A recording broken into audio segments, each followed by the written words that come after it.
What's up, everyone? It's Missy from Fire Fitness Camp Fond du Lac. I'm going to come at you with our week 2 of mobility programming. So here at Fire Fond du Lac, we have a mobility workshop that we run on Wednesday nights. Everybody involved has their own specific mobility program, but then when we come together on Wednesdays and do a variety of different mobility techniques, whether that be foam rolling, stretching, actual mobility, as in getting more movement around the joint, lots of different things. So this is our week 2 one. So some things that you need for this is we're always going to use a foam roller. We are always going to use some kind of band. So today I'm going to use a nice thin band to put around my legs, and then also I've got a band tied to the rig. Anything you got will be just fine, and then some kind of box or elevated surface to stretch on. So without further ado, let me see. Sorry, I think I'm a little cloudy. There we go. All right, so we're going to start out with foam rolling, and I'm not going to go quite as into depth as I did last time on these. So review back to week 1 if you want a little bit more detail on how to foam roll.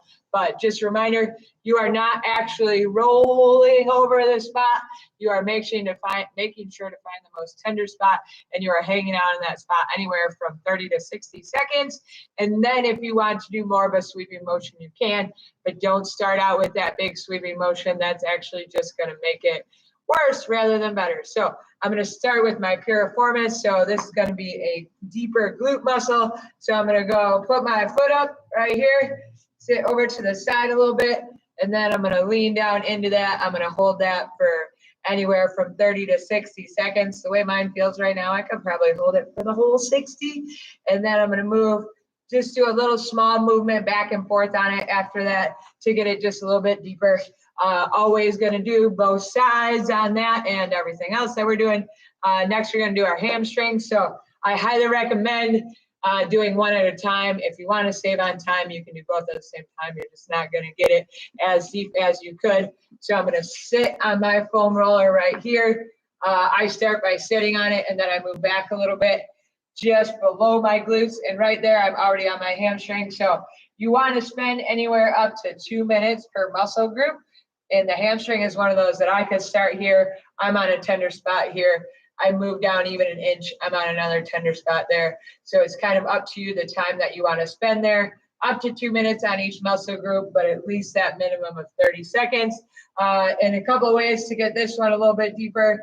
You can move your legs side to side, or even flexing your foot a little bit is going to get a little bit deeper, or just coming in and leaning forward on that is going to get a little bit deeper. Then we're going to do our hips and our glutes, hips and our quads. So we're going to do our TFL, starting right here, which is our hip pocket, and it's going down. So same thing. I highly prefer that you do one leg at a time.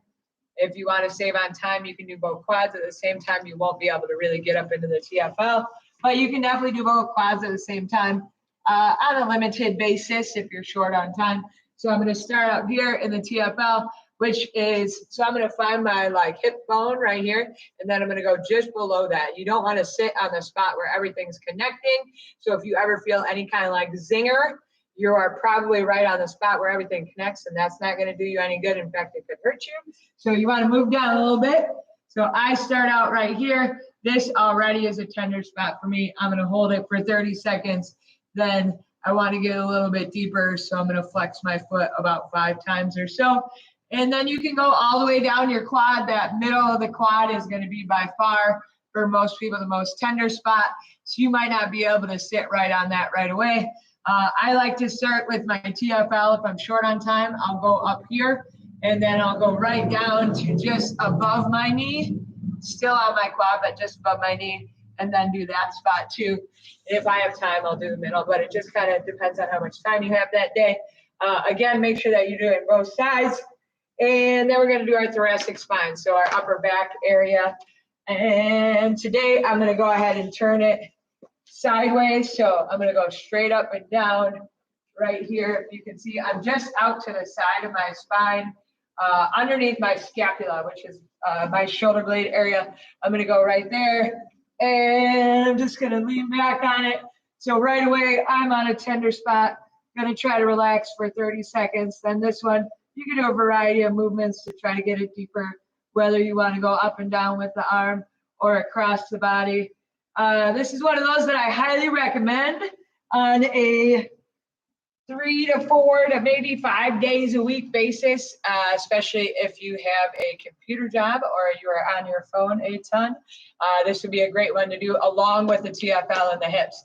Those are by far the areas that are most affected by our sedentary lifestyles or just the jobs that are out there today that a lot of people are doing. So keep that in mind. If you are constantly like this at a desk all day, maybe consider foam rolling that thoracic spine and that TFL.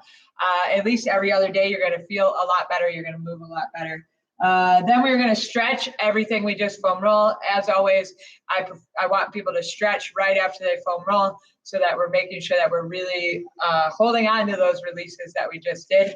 And then another side note that I forgot to mention to start with, please make sure that you're drinking water as you're doing your foam rolling, because what we're doing is we're hydrating those spots, bringing the water from our body right there, and it's kind of a dehydrating type experience for the rest of you, so make sure that you're keep pumping in the water. Then we are going to stretch it all out. My favorite stretch for the Piriformis is just coming up on a box, and I'm going to go right here and sit down and get a good stretch out of it right there. When we're stretching, I want you to think about holding it for at least 20 seconds. Take a big deep breath. Try to get a little bit deeper into that stretch, and then hold that for another 10 seconds. Then for our hamstrings, the stretch that I want you to use is an elevated hamstring stretch. It's going to isolate a lot more. It's going to get deeper down into those hamstrings. So I'm just going right here. And if I'm doing it right, this is kind of all the further I can go to start with. Don't lean over right here. It's not going to get you as good of a stretch. So keep that nice, strong upper back, and then lean into it. Think about bringing your chest towards your knee rather than relaxing your spine and bringing your head towards your knee. Again, you're going to do that for 20 seconds. Take a big deep breath and then try to get a little bit deeper. It will be different with how your foot is. So if your foot is straight up and down like this, that's going to get a little bit different part of your hamstring than if your foot is turned to the side one way or the other. It's kind of up to you which you want to hit, what you're feeling, what works best for you. Lots of different options on that. And next we are going to do the hips and the quads. So easiest quad stretch is going to be just a standing quad stretch right here. But I prefer to use a band if I'm doing that. I like really using the band for the hips and the quads because it's just going to give me a better stretch out of it. You can do it standing if you've got the balance to do it, or much better, you can do it lying down on your side right here. And that's going to get you in the quad, maybe up into the hip. But if you roll over here and let your knee come up, that's going to get it a little bit deeper down into the hip. And again, you want to hold that stretch for a good 20 seconds as well as you can.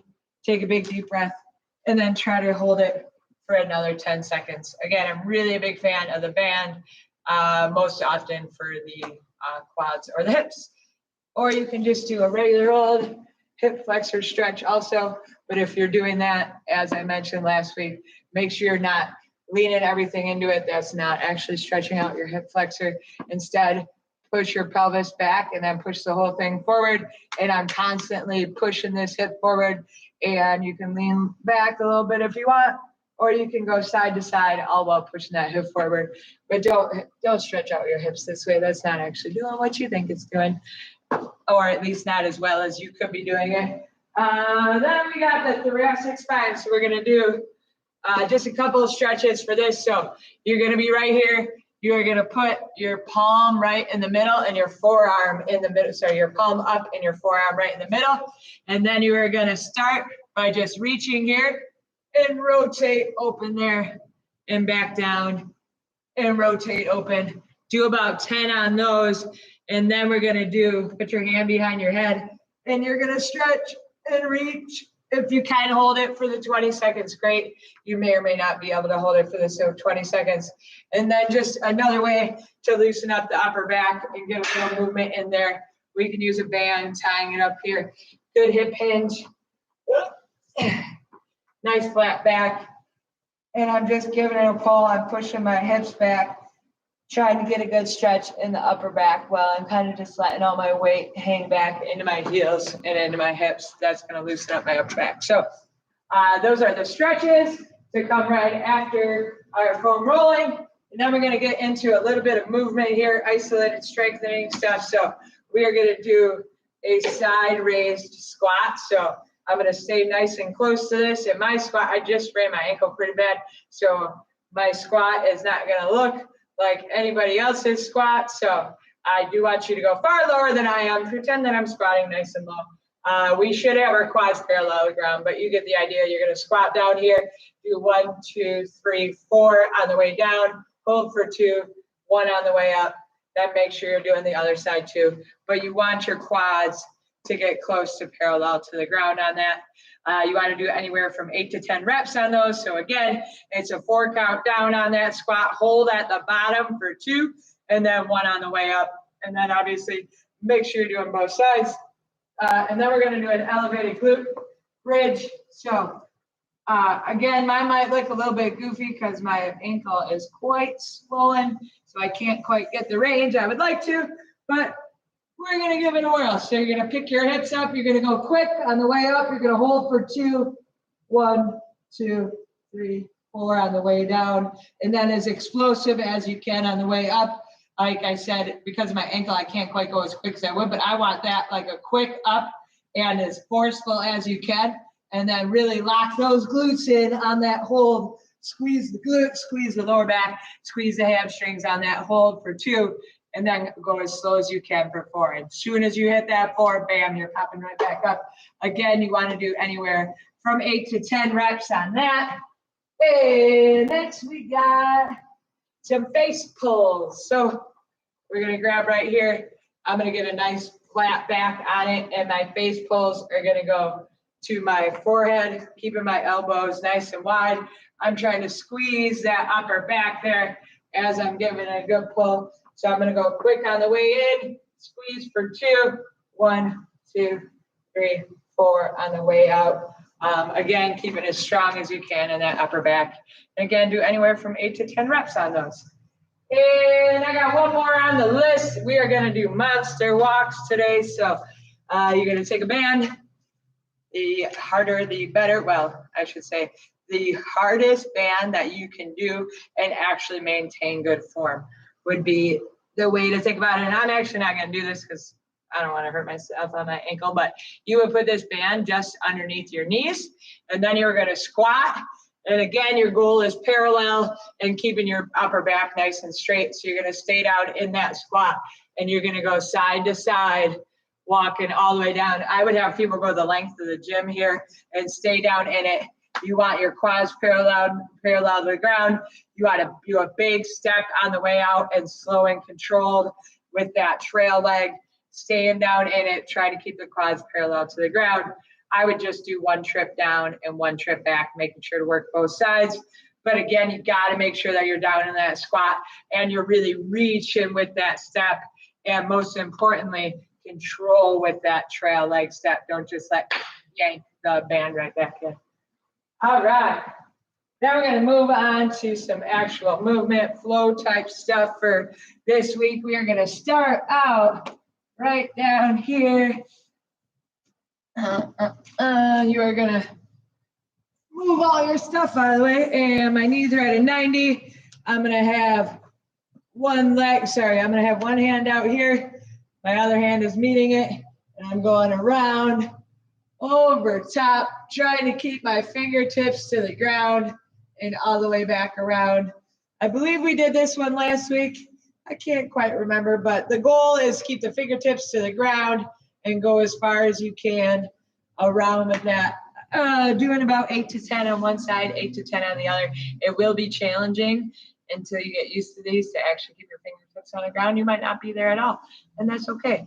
Meet it where you're at, and that's what it's all about. All right, then we are going to do another one that I'm not going to quite be able to do perfectly, but you will be able to get the idea. So I'm going to be right here, and I'm going to drop down and hold a good stretch here. And then I'm going to come up and do a little down dog. Try to push your heels down into the ground. I know you can see mine are up typically I would be able to push it down into the ground a little bit further. Then we're going to step out to the side, and I want you to bring your foot all the way to your hand. You're going to rotate out here, and then I want you to jump switch your feet if you can, which I'm not going to do, but you want to jump to that switch so that you're getting a little bit more movement in it. And then you're going to stretch over here, and then we're going to go right back down to here. Get a good stretch. You can look over top of your shoulder if you want, and that'll get a little bit deeper into your back. Lots of variations on that one, but I would do about 10 reps total, 5 on each side. Try to work that jump switch in. Try to get further with that foot every single time. Again, I'm sorry that I can't give you a better demo on that one today. What else we got? All right. Ooh, these are the best ones. So dive bombers is kind of a little bit of what we were just doing on the last one, but a far more difficult version of them. So I'm going to start up here in this down dog, really push the hips up to the sky. Think about the tailbone going to the sky.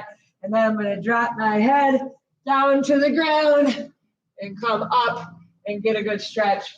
I'm going to look over one shoulder, look over the other. And then you are going to try to go right back up in that same path that you went on the way back down.